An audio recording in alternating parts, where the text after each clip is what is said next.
Magandang araw mga kaprobinsya. Kagigising ko nga lang pala dyan at kailangan bago tayo gumising at bago tayo magsimula ng ating mga gawain, magpasalamat muna tayo sa ating Lord. Lord, thank you po. At ayan nga mga sisi ko, yan.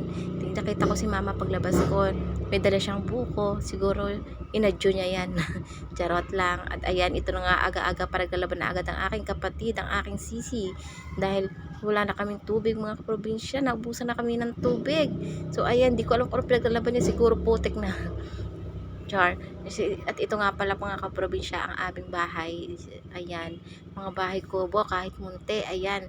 At isipan ko nga mga kasisi, ay naisipan ko muna magwalis dahil napakarami talagang dahon na nalalaglag dito sa amin. Ang dami kasing puno dito sa paligid namin. May mga mangga, kawayan, so lahat na yata mga kasisi. Hindi ko na isa-isahin. Kaya hapon, ang dami lagi namin talagang niwawalis.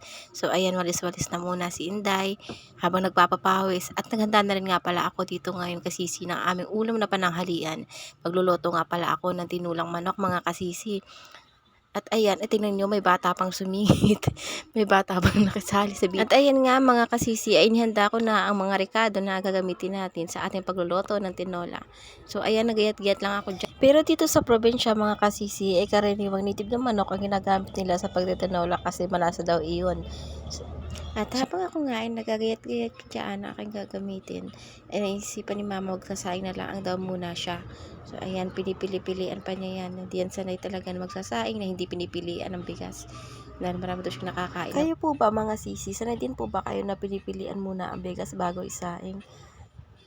At nagparikit na nga po dyan si mama. Tingnan nyo naman po ang apoy, napakalingis talaga. Isang minuto lang nga po yan, iluto na agad ng sinaing niyan. Ano? At pagkatapos nga po niyan, ay naghanap muna ako ng malunggay na may ilalahok natin sa tinola.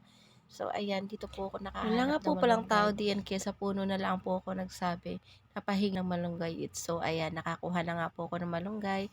At bumalik na ako sa bahay. Habang nakasaplang yan, ay naghimay-himay nga lang po muna ako dito ng aring malunggay. At yun nga po ang kagandahan dito sa probinsya, mga kasisi, ay libre lahat ng gulay at sariwa pa. Na talagang pag dito ka naman po talaga nanirahan sa probinsya, ay talagang makakatipid ka kahit sa tubig mga kasisi. Ayan, at ari lang po ay tinapos ko ng himayin. At pagkatapos nga po niyan, ay isinalang ko na rin itong aking paglulutuan ng tinola. At inilagay ko lang din mga po dyan, yung mga hiniwang-hiwa ko kaninang mga rekatit. Sunod ko na rin po yung manok. At tinagyan ko nga lang din po yan ng tubig at mga ilang minuto po ay pakukulin ko rin. At ayan, natapos na po ilang minuto, so kumukulo na. Inilagay ko lang din po dyan yung mga hinimay-himay ko na malunggay. At pakukulin ko lang din po siya ng konting oras at maya-maya nga po ay aahunin ko na rin yan. At ayan nga po, makalipas nga po ang ilang minuto ay naluto na ang ating tinola. So ayan, ang isusunod ko naman po kay lutuin ay ang fried chicken. At ayan, nagsalang lang po ako ng kawali, pinainit ko at nilagyan ko lang po yan ng mantika. At pinainit ko rin po ang mantika. So ayan, mainit na po ang mantika. Ay isusunod ko na lang din po ilagay yung manok. So ayan mga sisi, salamat sa panonood ninyo. Sana pag dumaan to sa wall nyo, i-follow nyo na rin. Salamat. At ayan, salang ko na nga po dyan yung manok. At maya maya ay maluluto na rin po iyan. At tanghali na rin nga pala ito mga sisi.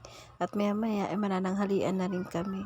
So ayan, luto na po ang ahong chicken at kumakain na nga dyan yung batang maliit. So maraming salamat guys. Maraming salamat sa mga panonood ninyo. Yun lang. Bye bye.